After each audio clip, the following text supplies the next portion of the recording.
महाराष्ट्र चुनाव में अपना खाता तक नहीं खोल पाई राज ठाकरे की पार्टी महाराष्ट्र नवनिर्माण सेना अब सरकार में शामिल हो सकती है, ऐसा मुख्यमंत्री देवेंद्र फडणवीस ने कहा है। बता दें कि राज ठाकरे की पार्टी, जिसे मनसे कहा जाता है, वो 2024 के महाराष्ट्र विधानसभा चुनाव में एक भी सीट नहीं जीत पाई है, यानी उसका एक भी विधायक नहीं जीता है। राज ठाकरे के बेटे अमित ठाकरे खुद माहिम विधानसभा सीट से हार गए चुनाव, वो तीसरे नंबर पर रहे। तो क्या ऐसी वजह है कि बीजेपी चाहती है, देवेंद्र फडणवीस चाहते हैं कि राज ठाकरे की पार्टी बीजेपी के साथ सरकार में आ जाए और वो गठबंधन में रहे भाजपा के साथ? तो चलिए आपको इसके पीछे की वजह बताते हैं। तो बीजेपी और देवेंद्र फडणवीस के ऐसा चाहने के पीछे की वजह है बीएमसी का चुनाव।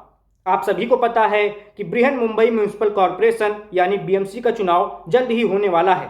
बीजेपी चाहती है कि इस चुनाव में मनसे के साथ गठजोड़ किया जाए और ज़्यादा से ज़्यादा पार्षदों को जिताकर लाया जाए, जिससे वो पहली बार बीएमसी में अपना मेयर बना सके। तो ऐसा बीजेपी और देवेंद्र फडणवीस चाहते हैं। इस चाहने के पीछे की एक और वजह है। बीजेपी चाहती है कि मनसे यानी राज ठाकरे की पार्टी के जरिए उद्धव ठाकरे को नुकसान पहुंचाया जाए, उद्धव ठाकरे की शिवसेना के वोटों को बांटा जाए। और इससे क्या होगा? इससे दशकों से बीएमसी की सत्ता पर जो उद्धव की पार्टी काबिज है, उससे वो दूर हो जाएगी और बीजेपी की राह आसान हो जाएगी अपना मेयर बनाने के लिए।